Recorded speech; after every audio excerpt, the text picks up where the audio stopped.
વાત કરેલી નવસારીની મેયરની ભૂવા પડવાની આગાહી સાચી પડી। શહેરમાં થોડા જ વરસાદમાં રોડ પર ભૂવા પડવાની શરૂઆત થઈ છે। મિથિલા નગરી વિસ્તારમાં મુખ્ય રસ્તો બેસી ગયો છે। પહેલા જ વરસાદમાં તંત્રની કામગીરીની પોલ ખુલી છે। કોન્ટ્રાક્ટર અને અધિકારીઓની બેદરકારી સામે સવાલ ઉપસ્થિત થઈ રહ્યા છે। તો રહેણાંક વિસ્તારમાં રોડ ધસી જતા લોકોમાં ભય છે।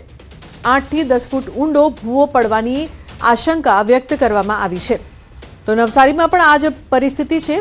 ભાવિન જોડાય છે ફોન લાઈન પર। ભાવિન, અનેક વિસ્તારોમાં રસ્તાઓ બેસી ગયા છે। ભૂવા રાજ, શું માહિતી, શું અપડેટ?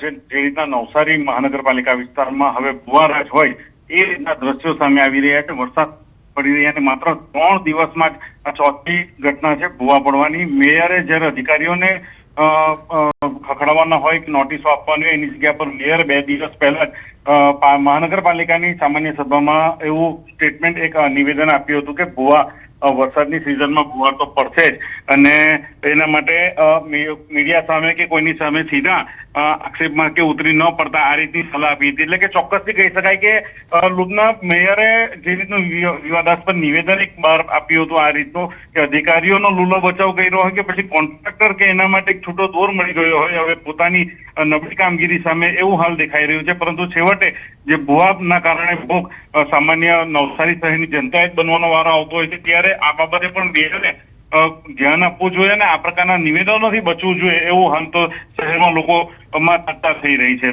લુબના બિલકુલ ભાવિન, પહેલાથી જ મેયર સ્ટેટમેન્ટ આપે છે કે વરસાદમાં ભૂવા તો પડશે જ। તો સવાલ એ પણ છે કે પ્રી મોન્સૂનની કામગીરીનું જે બજેટ હોય છે તેમાં કેટલું કામ થાય છે જો ભૂવા પડવાના જ છે?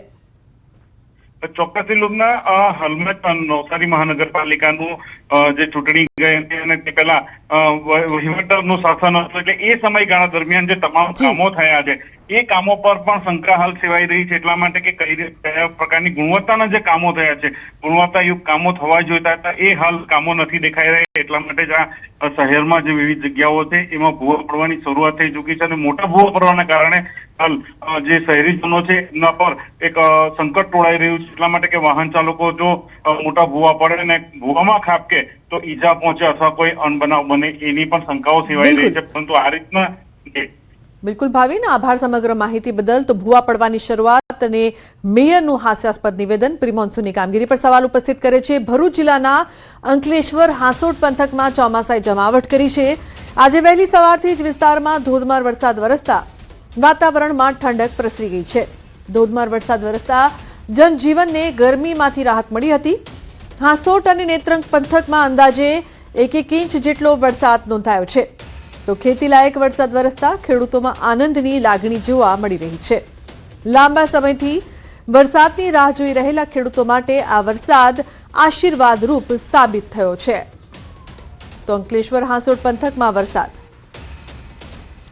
બીજી તરફ વાત કરી ગીર સોમનાથની। ગીર સોમનાથમાં મેઘરાજાની સટાસટી। સવારથી ભારે વરસાદ પડતા રોડ પાણી। સોમનાથ મંદિર નજીક ગટરના પાણી ઉભરાયા છે। દિગ્વિજય દ્વાર નજીક ગટરના પાણી ઉભરાયા છે। ગટરના ગંદા પાણીમાંથી પસાર થવા